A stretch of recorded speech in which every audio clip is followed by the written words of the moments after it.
Bonjour et bienvenue. Chers élèves de la sixième année de primaire, je suis content de vous présenter cette leçon d'orthographe intitulée Les accents. Rappelons-nous que les types d'accents sont l'accent aigu qui monte comme une fusée. Il est orienté vers la gauche. L'accent grave qui descend comme une flèche. Il est orienté vers la droite. Et enfin l'accent circonflexe qui ressemble à un chapeau sur la tête. Dans cette page, on va voir quelques exemples d'accents. Dans le premier tableau, on voit clairement que l'accent aigu ne se trouve que sur la voyelle E. Exemple, été, électricité, éléphant, répétition. Par contre, dans le deuxième tableau, on remarque que l'accent grave se met sur les voyelles E, A et U. Exemple, chèvre, procès sur le E, là, de là sur le A, ou sur le U. Enfin, dans le dernier tableau, on conclut que l'accent circonflexe peut se trouver sur toutes les voyelles sauf Y. Exemple, tête sur le E, gâteau sur le A, flûte sur le U, île sur le I, contrôle sur le O.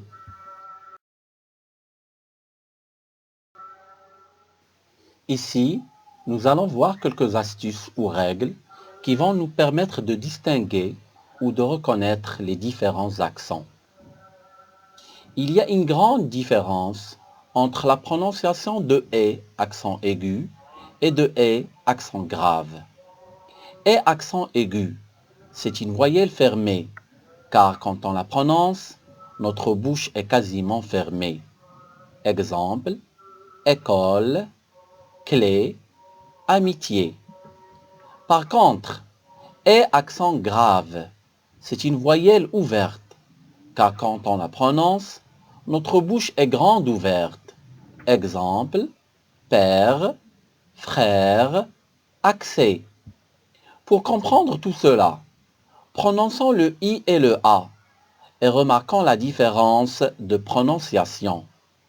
I, on la prononce avec une bouche fermée, donc c'est une voyelle fermée. A, on la prononce avec une bouche grande ouverte, donc c'est une voyelle ouverte.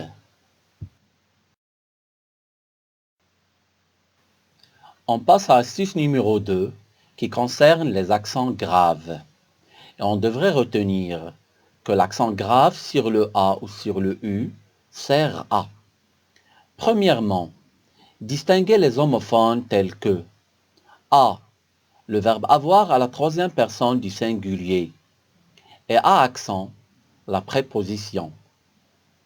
Entre là, l'article défini ou le pronom, et là accent, l'adverbe de lieu ou de temps. Entre où, la conjonction marquant le choix, et où accent, le pronom relatif ou interrogatif. Deuxièmement, préciser les composés tels que de là, de ça, voilà, etc. Et bien sûr, on n'oublie pas les exceptions. Le pronom cela ne s'écrit jamais avec un accent. Et le seul mot qui s'écrit avec U accent grave, c'est le mot ou.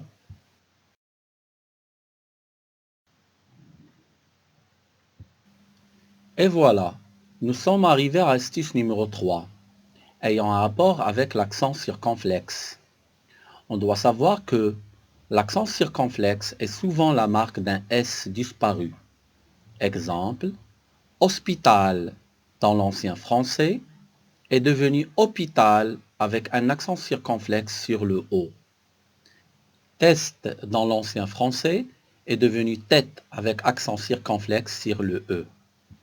On doit aussi savoir que l'accent circonflexe se met sur certains mots pour les distinguer de leur homophone.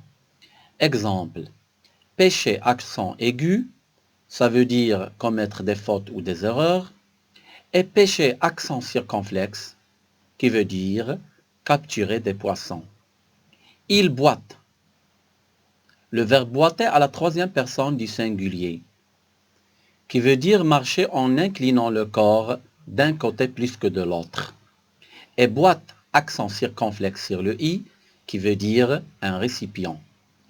Tâche, sans accent, par exemple une tache de confiture sur la nappe. Et tâche, accent circonflexe sur le a, qui veut dire un travail. Du, l'article contracté, et du accent circonflexe, c'est le participe passé du verbe devoir. Sur, l'adverbe de lieu, et sur avec accent circonflexe, qui est un adjectif.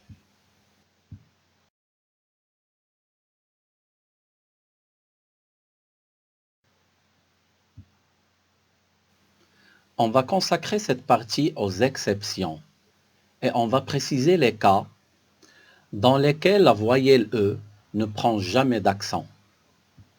Le premier cas, s'il est suivi d'un double consonne, exemple, pelle, fesse, lettre, terre. Deuxième cas, s'il est devant deux consonnes qui ne sont pas dans la même syllabe, exemple, merci, certain. Troisième cas, s'il est suivi d'un X, exemple, exact, excuse. Quatrième et dernier cas, s'il est devant les lettres D, F, R et Z.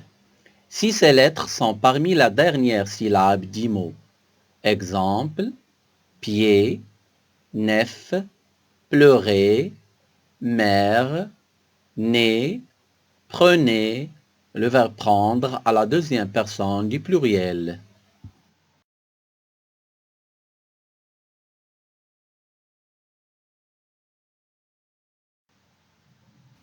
Dans cette dernière partie d'application, on va accentuer les mots suivants.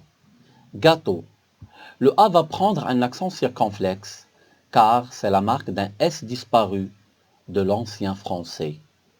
Pâtissière.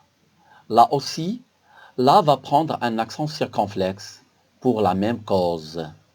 Le E, c'est une E ouverte, donc on va l'écrire avec accent grave. Épicière. On entend bien deux E. Le premier E c'est fermé, donc avec accent aigu.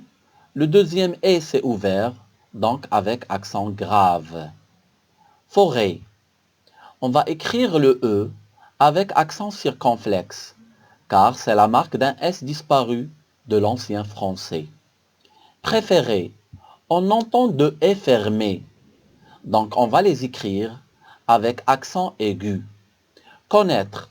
On devrait savoir que tous les verbes du troisième groupe qui se terminent par être ou être prennent un accent circonflexe sur le i.